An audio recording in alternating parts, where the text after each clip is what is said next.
आदरणीय अध्यक्ष महोदय एवं प्रबुद्ध सदन, I was born Hindu but I will not die Hindu कहने वाले अम्बेडकर, जातिगत भेदभाव एवं प्रताड़ना के शिकार अम्बेडकर, समानता एवं स्वतंत्रता के पक्षधर, मानवता के सच्चे नायक, संविधान के शिल्पकार अम्बेडकर, दुनिया का सबसे प्रसिद्ध विधिवेत्ता, समाजशास्त्री, अर्थशास्त्री और एक महान समाज सुधारक अम्बेडकर के सपनों का भारत हकीकत या एक कल्पना, एक अधूरी कल्पना विषय के विपक्ष में रेड नोट क्रमांक 21 अपने तरफ महोदय। बाबा साहब का सपना था भारत को एक धर्मनिरपेक्ष जातिहीन राष्ट्र बनाने का, जहां धर्म, जाति, लिंग, वंश के आधार पर कोई भेदभाव नहीं होगा।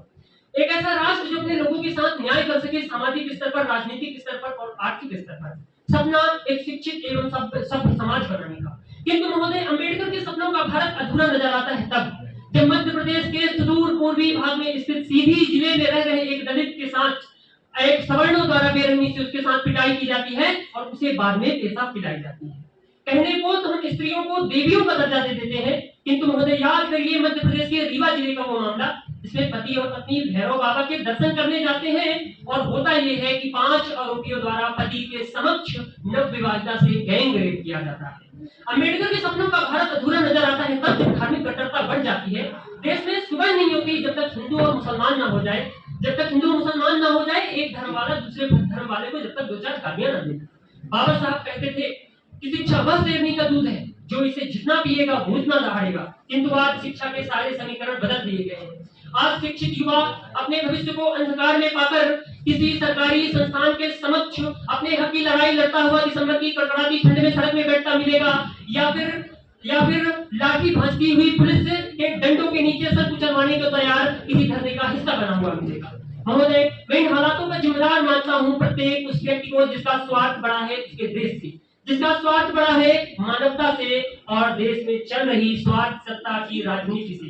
पंक्तियां याद आती है कि तुमने चाहा नहीं वरना हालात बदल सकते थे, यह मेरी आंखों के आंसू उनकी आंखों से भी निकल सकते थे, तुम तो ठहरे रहे झील के पानी की तरह, दरिया बनते तो बहुत दूर निकल सकते थे।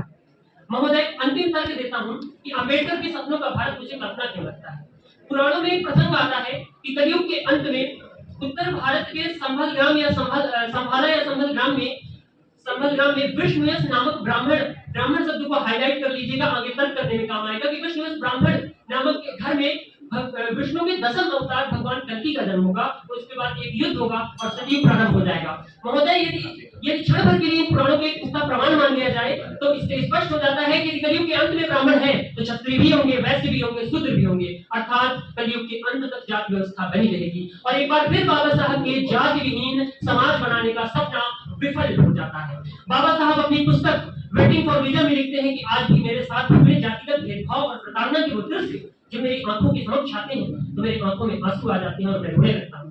बाबा साहब के हृदय की वेदना को आत्मसात करते हुए अंत में बस यही पंक्तियां कहूंगा कि जब कभी दुख का भंवर दुविधाओं में उलझाएगा, जब कभी दुख का भंवर दुविधाओं में उलझाएगा, कांटा बदन चीरकर घावों को सहलाएगा, केवल ज्ञान और साहस से रोशन होंगे सारे रास्ते, तब संघर्ष का हर वो पल अम्बेडकर कहलाएगा।